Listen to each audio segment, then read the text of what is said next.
बे जायगायावनो advance Christmas जानो थांगासिनो दङ। बे जायगायावनो डक्टर बेनी प्रसाद बेंगालरनिफ्राय फैगासिनो दङ एडभान्स क्रिसमासनि थाखाय।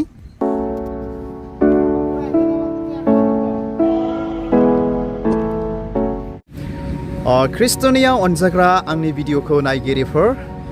गिबिसिनथारावनो सोरगोआव थानाय आफा इसोरखौ बे समाव हाजासे हामबाय होनदों। आरो बेजों लोगोसे नोंथांमोननिसिम बिराद मोजां मोनसे खबर नोंथांमोननिसिम आङो दायो लानानै फैबाय। बे ब्लग भिडिअनि गेजेरजों नोंथांमोना आंनि भिडिअखौ नायलांबाय थाबानो जाबाय। नायलांबाय थायोब्लानो नोंथांमोना मिथिगोन आङो मा जायगायाव दंफैयो दायो। बे समावहाय नोंथांमोननो बेखौ आङो मिथिहोनो लाबाय। अनजाग्रा आंनि भिडिअखौ नायगिरिफोर आरो जेसेबांनाखि जोंनि ख्रिस्टियान बिदा फंबाय बिब' बिनानाव सेंग्रा सिख्ला जेसेबांनाखि दङ, बे समावहाय नोंथांमोना बेखौनो मिथिहोनोसै। मोजां खबरा बेनो जाहैबाय दे जोंहा गसाइगावनि साखाथियाव थानाय गसाइगाव टाउननि सोनाबहा साखाथियाव थानाय हारापुटा स्पर्टिं क्लाब फिल्डआवहाय जोंहा बिराद मोजां मोनसे माने एडभान्स मेरि क्रिसमास दिनै जोंहा जानो थांगासिनो दङ। बेखौनो नोंथांमोननो मिथिहोनाय जाबाय। बे एडभान्स मेरि क्रिसमासनि आलासिया सोर आरो मा नोंथांमोना आङो गुसुङै मिथिहोनि। बेनि सिगां आङो बे जायगायावनो दायो आङो दंफैयो। हारापुटा स्पर्टिं क्लाबावनो दायो आङो दंफैयो। बेयाव थानानैनो नोंथांमोनजों आङो भिडिअ खालामनानै शेयार खालामगासिनो दङ। बे समाव नोंथांमोना नायदो। दायो जोंहा बिराद मोजां स्टेज बानायगासिनो दङ नै गोजौआव गाखोनानै। ओरै माखासे फ्राय जाबायानो, ओमफ्राय नैरैहायबो बानायगासिनो दङ। बेजों लोगोसे आं खोन्थाबावनि बे फिल्डआनो जाहैबाय माने नेशनेल हाइवे खाथियावनो गसाइगावनि बाजारनि सोनाब टलगेट खाथियावनो, टलगेट एसे बारबानो दिनै बेखौ मोननो हायो। जोंहा बे समावहाय बे प्रग्रामनिनो गाहाय जोंहा आमाइखौ बेयाव लोगो मोनफैनो हादों। आमाइजों जों बेयाव फैबाय। बेयाव फैनानै नोंथांमोनजों जोङो गुसुङै शेयार खालामबाय। आरो दसेनि उनाव जोङो आमाइमोननिफ्राय बे प्रग्रामखौ दैदेनग्रा बिथांमोननिफ्रायनो जोङो गुसुङै खोनानो मोनगोन। दायो नोंथांमोनजों आङो जास्ट फल' खालामग्रोबाय। नोंथांमोना नायलांबाय थाबानो जाबाय आरोखि। নমস্কাৰ, মই আপোনালোকক এটা ভাল এটা খবৰ দিবলৈ ইয়াতে থিয় হৈছোঁ। আপোনালোকৰ কাৰণে এটা ভাল এটা প্ৰগ্ৰামৰ কথা ক'বলৈ আহিছোঁ। আমি যেতিয়া খ্ৰীষ্টমাছটো অহা গম পাওঁ, অৰ্থাৎ ডিচেম্বৰ মাহটো আহি যায়, আমাৰ গাত খ্ৰীষ্টমাছ লাগে, বৰদিন লাগে। আৰু এই সময়তে, এই শুভ সময়ত আমাৰ মাজত অহা 9 ডিচেম্বৰ তাৰিখে অৰ্থাৎ সোমবাৰে এজন এনেকুৱা ব্যক্তি আমাৰ মাজলৈ আহি আছে, যি ব্যক্তিক আমি সচৰাচৰ আমাৰ এইবোৰ অঞ্চলত দেখা নাপাওঁ, নাইবা আশা খুব কমেই কৰোঁ। ডক্টৰ বেনী প্ৰসাদ, যিজন ইণ্টাৰনেশ্যনেল মিউজিক লেজেণ্ড বুলি জনাজাত। তেওঁ ইতিমধ্যে বহু দেশ ঘূৰিছে। তেওঁ এই প্ৰি খ্ৰীষ্টমাছ উৎসৱ পালনৰ দিনা আমাৰ মাজলৈ আহি আছে। গতিকে আমাৰ ওচৰে পাজৰে যিমান খ্ৰীষ্টীয় ভাই ভনীসকল আছে, আপোনালোকক আমি এই প্ৰি খ্ৰীষ্টমাছ পালন সমিতিৰ তৰফৰ পৰা অনুৰোধ জনাওঁ, আপোনালোকে এই খ্ৰীষ্টমাছ উৎসৱত সকলোৱে দলে বলে আহি যোগদান কৰি বৰদিনৰ আশীৰ্বাদটো গ্ৰহণ কৰি যাওক। আৰু সেই অনুৰোধ আপোনালোকৰ যিমান আমাৰ কোকৰাঝাৰ জিলাৰ ভাই ভনীসকল, আমাৰ ক'বলৈ গ'লে গোটেই অসমৰ ভাই ভনীসকল, ওচৰে পাজৰে যিমানবোৰ আমাৰ খ্ৰীষ্টীয় মণ্ডলীবিলাক আছে, বিভিন্ন কালিচিয়াৰ মণ্ডলীবিলাক আছে, সকলোকে আমি অনুৰোধ জনাইছোঁ, এই সোমবাৰ দিনা 9 তাৰিখ ডিচেম্বৰ আমাৰ হাৰাপুটা NLC গীৰ্জাৰ প্ৰাংগণত যিখন খেলপথাৰ আছে, তাতে এই প্ৰি খ্ৰীষ্টমাছ উৎসৱটো আমি পালন কৰিবলৈ যোজনা কৰিছোঁ। গতিকে এতিয়া ইতিমধ্যে কামবিলাক আৰম্ভ হৈ গৈছে, আপোনালোকে চাব পাৰিছে। আৰু অহা 9 তাৰিখৰ ভিতৰত এই গোটেইবোৰ প্ৰিপাৰেশ্যন কমপ্লিট হৈ যাব। আৰু আপোনালোকৰ আশা কৰি আমি খ্ৰীষ্টমাছ পালন সমিতিৰ পৰা অনুৰোধ জনাইছোঁ, সকলোৱে দলে বলে আহি ইয়াতে যোগদান কৰক। ধন্যবাদ। अनसायग्रा आंनि भिडिअखौ नायगिरिफोर नोंथांमोना बेखौ खोन्थानो नागिरबाय जोंहा बे लामाया गसाइगावनिफ्राय फैबाय गसाइगाव टल गेट ओरै बारबोनानै ओरै फैबावबाय फैनानै नोरैहाय श्रीरामपुर थांबाय आरोखि ना श्रीरामपुर थांबाय तो बेहायनो जोंहा नोरै मोनसे हाबलांनाय लामा दङ बेखौ नोंथांमोना नुबाय जानांगौ नैबेवहाय मोनसे बिराद गिदिर गिर्जा दङ तो आं खोन्थानि बाव माखासे साइनबोर्ड दङ जोंहा बेवहाय आं साइनबोर्डखौ खोन्थानि नोंथांमोननो जायहा बिथांमोना नुखानाय मिथिखागोन नैबेवहाय दङ जोंहा Serve the Lord with all your heart Northern Evangelical Lutheran Church Haraputa Mission NLC ना Post Office Haraputa District Kokrajhar तो बे गिर्जानि गुदियावनो आरोखि ना जोंहा बे एडभान्स मेरि क्रिसमासआ दिनै जानो थांगासिनो दङ आं खोन्थानोसै तो बियो ओरै थांबाय श्रीरामपुरजों ओमफ्राय लामाया जोंहा बेजों हाबलांनांगौ आरोखि नै बेहाय दा नोंथांमोना फिल्ड नुहुरगासिनो दङ बे फिल्डआवनो जागोन आरोखि ना लामाया बेजों थांबाय नै बे खाथियाव माबा माबि दखानफोरबो दङ बे फैबाय आरोखि ना नै दा बेनो आरोखि ना तो आं नोंथांमोननो खोन्थाबावनि नै गिर्जाया दिनै बेनो बे गिर्जानि मोखाङावनो आरोखि ना बे गिर्जानि मोखाङावनो माने जोंहा बे प्रग्रामा जागोन नै फिल्ड दङ लांदांनो मेरि एडभान्स क्रिसमासआ तो बे जाबाय गिर्जानि गेट ओमफ्राय आं खोन्थाबावनि बे गिर्जा मोखाङावनो बेनार खादों जोंहा नै बेनारखौ नुबाय नङा होमबा दा इउनाइटेड फ्रि क्रिसमास सेलेब्रेसन 2024 ओमफ्राय नोंथांमोना नायनो हागोन नै आलासिया सोर बेनारजों लोगोसे खोन्थाखाबावनोसै आङो नै ना जायगाया जाहैबाय हारापुटा sporting club library playground Gossaigaon Kokrajhar BTR Assam लिरदों डेटआ जाहैबाय 9 तारिख डिसेम्बर 2024 समबार गोग्लैदों दिना तो नोंथांमोनखौ बेखायनो फैनो थाखाय मोनसे रिक्वेस्ट खालामबाय आरोखि ना फैनानै जेन' मोजांथार प्रग्रामखौ जाफुंसार होफैयो ओमफ्राय दाना नायदो आलासिया गेस्ट स्पिकार जानो हागौ नोंथांमोना बे पिक्चारखौ नुनानै सिनायखाबाय बिथाङा सोर आलासिया तो बिराद मोनसे ब्लेसेड बा जोंनि थाखाय सोमोनांथाव बे आलासिखौ मोनबोनायाबो तो स्पिकारा जाहैबाय नै डक्टर बेनी प्रसाद बेंगालरनिफ्राय बिथाङा सासे इन्टारनेशनेल मिउजिक लिजेन्ड मिथिबायना बेखौथ' जों मोजाङै मिथिखागौ बिथाङा इन्टारनेशनेल बिराद स्पिकार बोजों गुबुन गुबुन देशाव थांनानैबो बिराद माने बिराद मोजां बेबायदि स्पिकार आरोखि ना आरो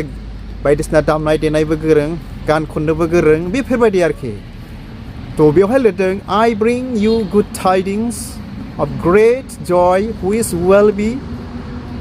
to all people Lucas chapter 2 verse 10 Luke बेखौ मोननो हागोन आरो बे प्रग्रामखौ अर्गानाइज खालामनाय जादों नेशनेल प्रेयार मुभमेन्टनिफ्राय आरोखि ना बेखौनो नोंथांमोनजों आङो शेयार खालामबाय तो दायो आं शेयार खालामबावनोसै नायदो नै हो बे गसाइगावनिफ्राय फैबाय आरोखि ना मेन रड बियो दायो गारि थांगासिनो दङ नै बे मेन रडनि ओरैहायनो आरोखि ना नै बे गिर्जानि ओरै मोखाङाव दायो आङो थांगासिनो दङ तो अनजाग्रा आंनि भिडिअखौ नायगिरिफोर दायो जोङो दंफैयो नालाय ज'नो दा आं नोंथांमोननो खोन्थानोसै दायो बेबायदि स्टेजआ खालामगासिनो दङ मावगासिनो दङ जोंहा बारा गोबाव गैला तो अब्ला बे समावहाय नोंथांमोननो खोन्थाबावनि खाथियावनो दंबावो जोंहानि मोनसे बेनार आरोबाव तो बेनि बागै बेनि सोमोन्दै जे बे प्रग्रामनि अर्गानाइजार जोंनि दैदेनगिरिफोर बिथांमोननिफ्राय जोङो गाहामथारै मिथिनानै लानि ना जोङो मिथिनानै लानि खोनासंनि साबसिन क्लियारिफिकेसनखौ जेन' जों मोननो हायो आरोखि तो नायदो नै बेबायदि जागासिनो दङ तो अनसायग्रा आंनि भिडिअखौ नायगिरिफोर दानो बे समावहाय नोंथांमोननो आङो सिनायथि होनि आंनि खाथियाव सोर दङ तो आंनि खाथियाव बे समाव दङ बा बेखौनो नोंथांमोनजों आङो सिनायथि होनो सानबाय थ' मानगोनां जोंनि नेशनेल प्रेयार मुभमेन्टनि जेनेरेल सेक्रेटारि थ' रेभारेन्ड पास्टर असिम नार्जारि नोंथांमोनाथ' बयबो मिथिखागौ बेखौहाय थ' बे समाव नोंथांमोना आङो सिनायथि होबाय आरो जोंना आङो बिमाय जायो मामा लिङो आङो आरो जोंना बे आमायानो बा जोंनि बे नेशनेल प्रेयार मुभमेन्टनि सेक्रेटारियानो बे प्रग्रामनि गासैबो रेसपन्सिबिलिटिखौ जोंना बे आमायानो लादों आरो बे प्रग्रामखौहाय आरोखि ना जोङो बयजों लोगोसे मिलायनानै इन्टार डिनोमिनेसन जायखौ जोङो मिथिनो मोनो मोनफ्रोमबो डिनोमिनेसनजों गोरोबज्लायनानैहाय बे प्रग्रामखौ जोङो खालामनाय जादों आरो बेनिखायनो जेसेबांनाखि दङ बयखौबो लैहोर लैहोर फैनानैहाय प्रग्रामावहाय बाहागो लाफैनो थाखाय जोङो खावलायहरबाय बा आंनिफ्रायबो स्पेसियेलि आरोखि ना नोंथांमोननिसिम बेखौनो मोनसे बिराद गिदिर मिजिं थिहरबाय आरोखि फैगोन होननानै आरो इसोरनि गेदेरथार बोरखौ माने मोनदांफैगोन आरो इसोरनि बोरखौ माने मोजाङै मिथिथारगोन होननानै मिजिं थिहरनानै बयनिबोसिम गोजोन हरनाय थाबाय नेशनेल प्रेयार मुभमेन्ट आरो लोगोसे जइन्ट मोनसे डेनिमिनेसनखौ लानानै मोनसे फ्रि ख्रिस्टमास खुंनो थाखाय फैगौ 9 तारिख डिसेम्बर 2024 आवहाय मोनसे जायगा जाहैबाय हारापटा मिशन कम्पाउन्ड प्लेग्राउन्डआवहाय प्रि ख्रिस्टमास खुंनो थाखाय जोङो लाहार फाहार खालामनाय जादों आरो बे प्रि ख्रिस्टमासआवहाय आलासि महरै नुजाफैनो थाखाय डक्टर बेन्नी प्रसाद बेंगालरनिफ्राय नुजाफैगोन आरो बिथाङा जोंनि गेजेराव गावनि लाइफ टेस्टिमनिखौ लोगोसे गावनि जेनाखि मा होनो मिउजिक बेखौ दिनै बिथाङा दिन्थिफैगोन आरो खालामफैगोन जोंनि गेजेरावहाय आरो बिथाङा गोबां इसोरनि आशिस मोननाय व्यक्ति आरो बे इसोरनि आशिर्बादखौ मोननानै बे वर्ल्डआवहाय 250नि एबाब बियो भिजिट खालामबाय आरो बिथाङा जोंनि गेजेराव नुजाफैगोन बेनिखायनो नोंथांमोनखौ बे सानावहाय बयखौबो खावलायहरनाय जाबाय नुजाफैनो थाखाय आरो इसोरनि आशिर्बादखौ नाजावफैनो थाखाय आं खावलायहरनाय जाबाय गोजोन्थोंसै अब्ला बे समाव आंनि भिडिअखौ नायगिरिफोर आसा खालामो नोंथांमोना आंनि बे भिडिअखौ नायनानै गाहामथारैनो मिथिखाबाय थ' मानि सायावहाय नोंथांमोनजों आं शेयार खालामखो आरो मा प्रग्राम जानो थांगासिनो दङ आरो बे भिडिअनि गेजेरजों नोंथांमोनजों बेखौनो आङो शेयार खालामदों बा बेखौनो रिक्वेस्ट खालामदों जायफ्रा आंनि भिडिअखौ नायग्रा आंनि भिडिअखौ मोजां मोनग्रा नोंथांमोनखौ बै प्रग्रामावहाय फैनानै ना इसोरनि बोरखौ लानो थाखाय आरो इसोरा बे संसाराव मानो फैदोंमोन बेखौ मिथिनो थाखाय ना फैनानै बाहागो लाफैगोन होननानै बयखौबो मिजिं थिहरदों आरो बेजों लोगोसे आंनिफ्राय स्पेसियेलि आरोखि ना नोंथांमोनखौ रिक्वेस्ट खालामदों बे प्रग्रामाव फैनो थाखाय आरोखि थ' आसा खालामो नोंथांमोना बे प्रग्रामाव फैगोन आरो जोङो लोगो मोनज्लायनानै इसोरनियावहाय बिराद जोङो रंजा खुसि गाजा गोमजा जों खालामनो हागोन बेखौ मिजिं थिदों बेनिखायनो नोंथांमोनखौ फैनो थाखाय आङो बयखौबो खावलायबाय आरो बे फिल्ड बा प्रग्रामनि साखाथियावनो जोंहा बेबायदि बिफां लाइफां बुंफबनाय मोजांनो बैयो जाहैबाय बै लामाया जाहैबाय हाइवे नेशनेल हाइवे नै बिराद मोजां जायगायाव जागोन आरोखि प्रग्रामा बेबायदि आरोखि नै आङो नोंथांमोननो फिल्डखौ खोन्थाबाय माबादि नै बिराद गुवार बिराद मोजां जायगा आरो बेयाव फैनानै जोङो बिराद मोजां रंजाफैनो हागोन आरो आलासियाथ' बेन्नी प्रसाद नोंथांमोना इउटुबावहाय नायब्लाबो सार्च खालामब्लाबो मोननो हागोन बिथां बेन्नी प्रसाद बा डक्टर बेन्नी प्रसादनि प्रेजेन्टेसना मा रोखोम बेखौ नोंथांमोना नुगोन आरोखि जायफ्रा नायनो गोसो इउटुबाव नायगिरनो हागोन बेफोरबायदि आरोखि ना बिथां बेन्नी प्रसादनि टेस्टिमनि एरि बायदिसिना नोंथांमोना नुनो हागोन आरोखि इउटुबाव नायोब्ला थ' नै बे जायगायावनो जागोन आरोखि ना फिल्डआबो बिराद मोजां बिराद क्लिन साफा मोजांनो आरो खाथियावनो नेशनेल हाइवे फैनायनि थाखायबो उसुबिदा गैया थांफिननायनि थाखायबो उसुबिदा गैया बिराद मोजां जायगायाव जागोन आरोखि प्रग्रामा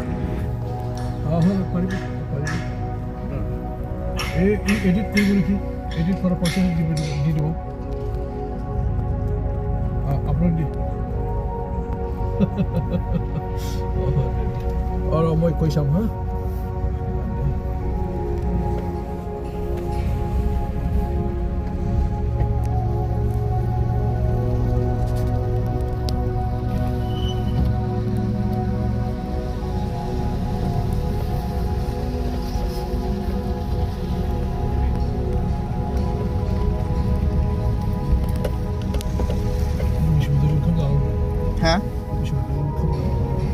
आङो मा जालायबावनोब्रा ओमफ्राय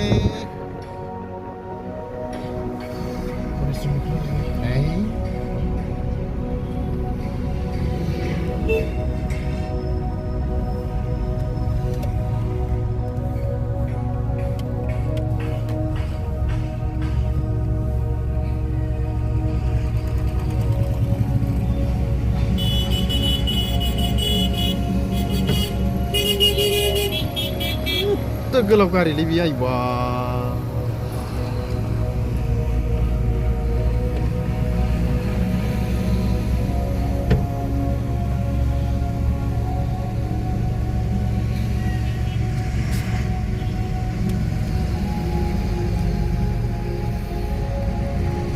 साखाया 6 खानल'नो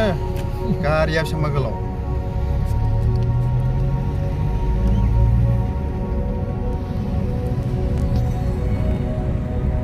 अब्लाबो जोंफ्रा फेरमुकनि प्रग्रामा स्टप जायाखैलै औ मोजाङै सोलिगासिनो थादों बिसोरो मोनसे लामाखौ औ बेजों मा बेजों औ बेजों मा बेजों बे प्रग्रामा रायमोनाव जानांगौमोन ए जोस्रा प्रग्राम आसा आसा आसा आसा मास सानखै बिसोरो बेलाय गावसोरबो जाखायो जाहैबाय दा औ औ